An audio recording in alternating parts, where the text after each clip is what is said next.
Right now at 4:30 today, salvage crews are on the Potomac River as they work to remove the wreckage from last week's deadly mid-air collision. Officials say several bodies are still in the aircraft and will be given a dignified removal.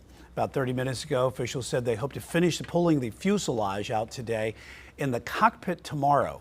67 people were killed last Wednesday night when an American Airlines plane and a military Black Hawk helicopter collided near Reagan National Airport.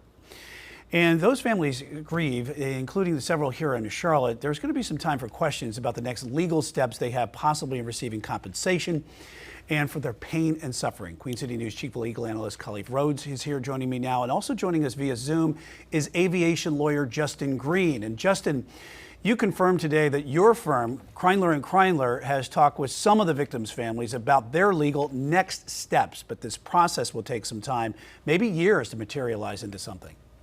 Yeah, that's right. And, we've been retained now by some families. And unfortunately, it's, very difficult right now to be talking about legal, claims when it's so fresh and the families are still in the grieving process. But the law is pretty clear. And I think the families ultimately will have, full rights under the law to make significant recoveries.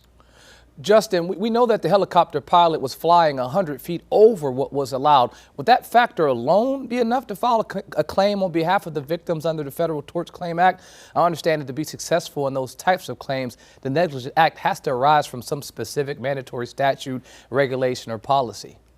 Yeah, so you bring up a very good point. So under the rules that they were flying under, the pilots were supposed to stay below 200 feet. They also accepted the responsibility to remain visually clear of the CRJ jet, that the American Eagles jet. So they had essentially two requirements that right now it seems that they violated under the Federal Tort Claims Act that would make the U.S. government liable. And the process, you mentioned before that it might take a long time. Well, you can't just run out and file a lawsuit against the U.S. government. You first have to file an administrative claim, allow the government the opportunity to look at your claim, see if they are going to accept it and pay the families what you ask.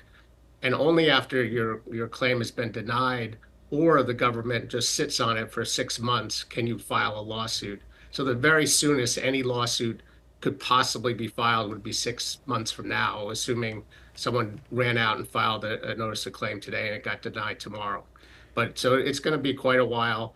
And meanwhile, the families that I represent, they don't care so much about winning the case in court. What they really care about is identifying the risk factors that caused this accident and really trying to make it safer so someone else doesn't suffer the same fate. And that is going to take some time as well.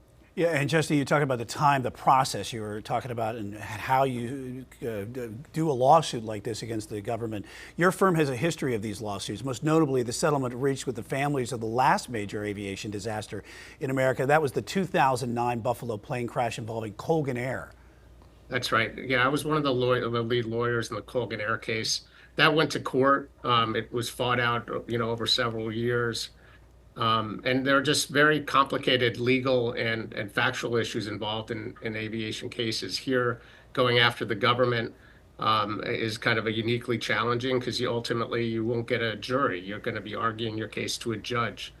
And the administrative process that I mentioned before can be complicated. A lot of law firms don't kind of handle these types of cases.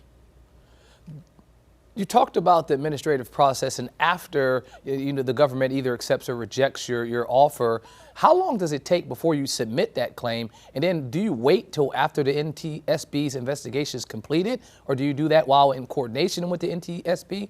Elaborate a little bit on what that investigation process looks like. Yeah, I mean, you raise a good. The National Transportation Safety Board is going to investigate this accident.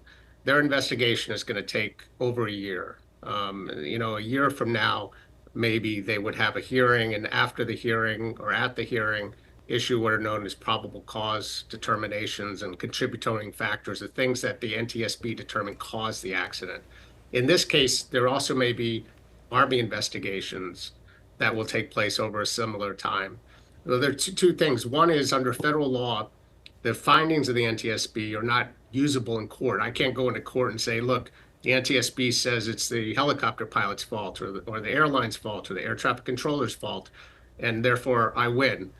The federal law says that those are not admissible, and the reason for that is they don't want the NTSB to get involved in litigation. They don't want the NTSB's goal is safety, and that's all the NTSB wants to do, and that's really their job. So we have to do our own investigation. I think that it's going to take months, probably before we've completed at least a preliminary investigation. But already we have experts on board. We've analyzed the communications. We analyzed the flight paths of the helicopter, the flight path of the CRJ jet. And so we've already gotten a pretty good head start on our investigation. Justin, if your NTSB investigation isn't allowed in, is it just a normal negligence claim standard, duty, breach, causation, and damages? Is that what you're attempting to prove? Yeah, so under the Federal Tort Claims Act, the government, so let's start with the going against the government. You have to, the government is actually immune from suit. Sovereign immunity protects the government, but the government has essentially waived some of its sovereign immunities when it passed the Federal Tort Claims Act. In the Federal Tort Claims Act, they basically say the U.S. is going to be liable in the same manner that a private individual would be liable under those circumstances. The government isn't going to be liable for certain things. For example, staffing at the tower, if it's determined that the staffing didn't violate any sort of requirement, but was something that they determined within the discretionary, within their discretion, that might not be something that we can go against the government. So the government claims are different and challenging, but here, the perhaps the simplest claim would be the helicopter pilot was 100 feet too high, and that's a violation, and they would be liable. And then you'd have to prove the damages. So there's no punitive damages against the government under the Federal Tort Claims Act. And the question is what kind of compensatory damages, which are the non-economic losses, the grief, the loss of society, but also the economic losses, the loss of support, and sadly even the claims of the victims for what they went through on that horrible flight. Justin, Okay. Justin, you flew military helicopters. You said you have another connection to this Black Hawk unit that was flying that day. So this is a personal case for you. Yeah, my partner was an Army helicopter pilot and actually flew in that squadron. And every accident is personal, but having served in the military and being a commercial pilot and representing families for all these years, this is a particularly tragic case for me and obviously for all of the people involved. Well, Justin Green, aviation lawyer with Kreinler & Kreinler, we certainly appreciate your time, taking the time out to talk with us today here in Charlotte. Thank you. No, and God bless the families.